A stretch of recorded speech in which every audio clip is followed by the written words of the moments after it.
Coming up today on This Is True Really News. Oh. Marcus McGowan, 51, was in the water. We'll learn all about it. Oh, that's not good. Did he shrink? Oh, no, he wasn't in a hot dryer, and he's not made of sugar. Okay, I'm out of guesses. See? So you're just going to have to wait for me to get to the story. Last, by the way. And I can hardly wait. Please like, subscribe, and follow This Is True Really News. We would love to have your company. You people have been signing on as we're getting more squealers. No, it's not subscribers. Yes, them. We got more subscribers now than we've ever had before on YouTube. I don't know, Marty. He's just like that. God only He's knows. nodding his head, yes. I have no idea. So let's just do this. Sheila. This is True Really News with Scott Combs and Tony Vercanis. All the news you're about to hear is true. Really? Mm. As far as you know. You know how tired I am. Yep, I do. And I know why. Where was I? Oh, I mentioned my granddaughter is graduating tomorrow. Yes, that's true. My second will graduate next year. Yep. She's a 16-year-old and a junior. So is Ethan Brown, 16 years old and a junior, at Jericho High School on Long Island, New York. Long Island. A hero to his classmates, according to a New York Post story. Okay. Brown argued before the school board in March that his highly ranked school had 186 days in session. That would be, and he can do this math, 6 days more than the state's required 180. Okay. And that summer vacation should be starting on Friday, May 26th. Brown said, I was nervous at first. I almost sat back down before speaking, but I'm glad I didn't. He noted that on a stormy day in February, school did not close, and not a single snow day was used during the year. Ooh.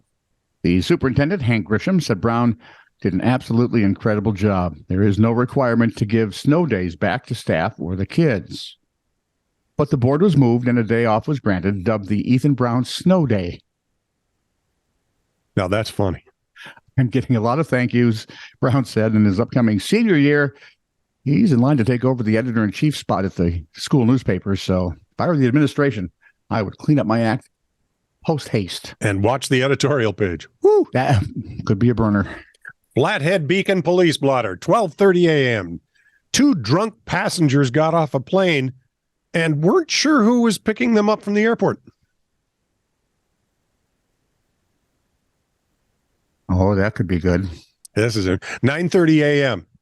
Someone reported getting a call that a person who was known as a thief had their dog, but claimed not to have stolen it. I have your dog. I don't know what to do with that. I didn't steal it. Who cares? Just bring it back, you idiot. It's like, I've got your diamonds and I'm fencing them. That's a thief.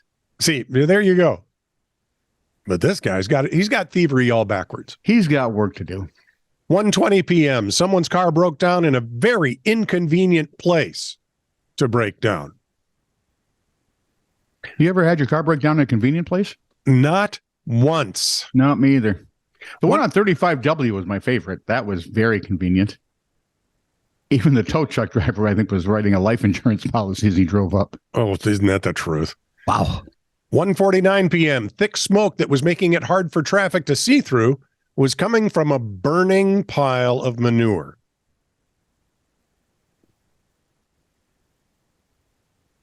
There's no word on whether it was right next to the Capitol. No, but odds are. 4:26 p.m. A woman lost. Could be the Capitol. Yeah, was it right? A woman lost while hiking on public land near Whitefish didn't want search and rescue involved. She just wanted someone to tell her which way to walk to get back to her car. Is that so much to ask, really? Well, if her phone's working, why doesn't she just plug it in GPS? Have you thought? I was going to say, have you thought maybe use something else on your phone? Google Maps? I don't know. Google Maps is on your phone, or here, whoever. go there. Yeah, you can also get a compass. Yeah, that would require north and south stuff, though. Then. Yeah. The big cheese. Remember cheese story? The big cheese of extreme UK sports is back. Huzzah! Vladdy, listen up. Hundreds of spectators gathered to watch dozens of reckless racers chase a 7-pound wheel of double Gloucester cheese down the near vertical Cooper's Hill near Gloucester in southwest England.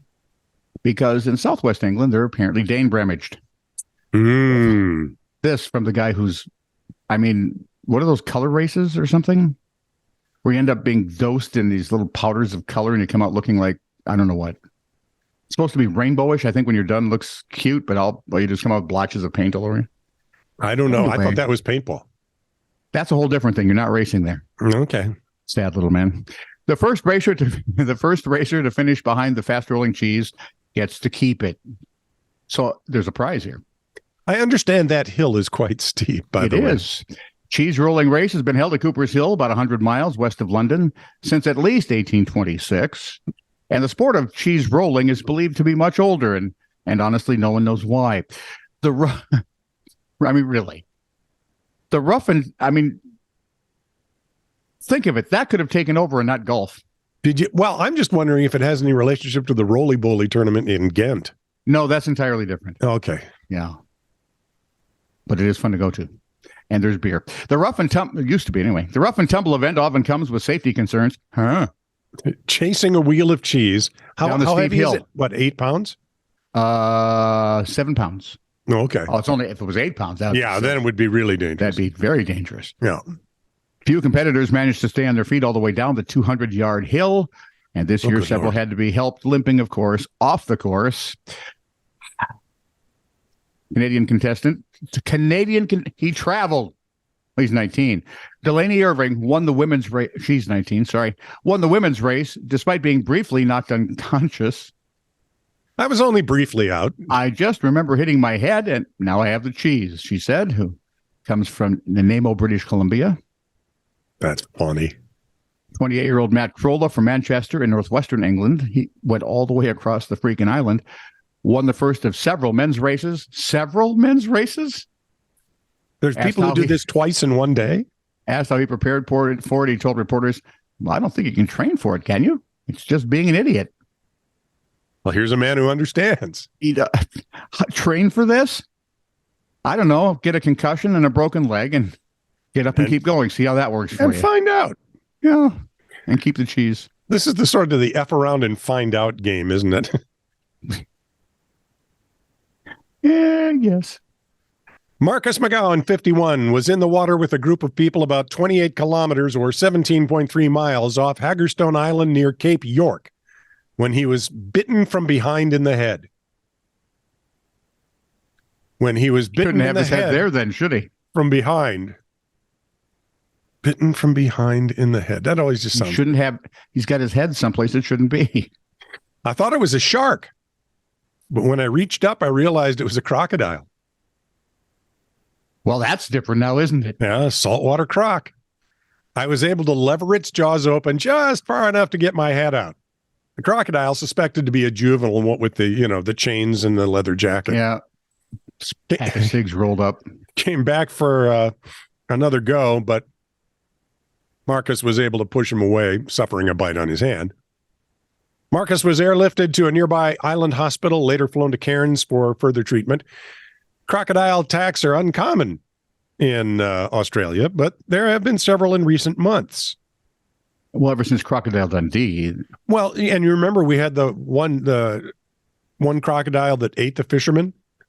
Yes. And they killed 2 of them because the other looked so guilty? Yeah, now I do remember that. Yeah. I picture what a guilty crocodile looks like every other crocodile. Mr. McGowan said Queensland's Environmental Department says it will investigate the incident, but crocodiles in the open ocean can be difficult to locate, as the animals often travel tens of kilometers a day. Authorities are asking people to be on the lookout for a croc with a guilty look on his face.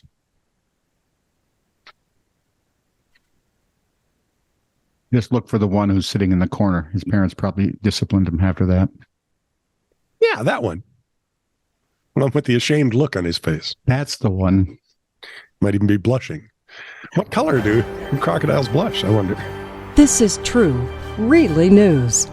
Send email to TITR@netradio.network.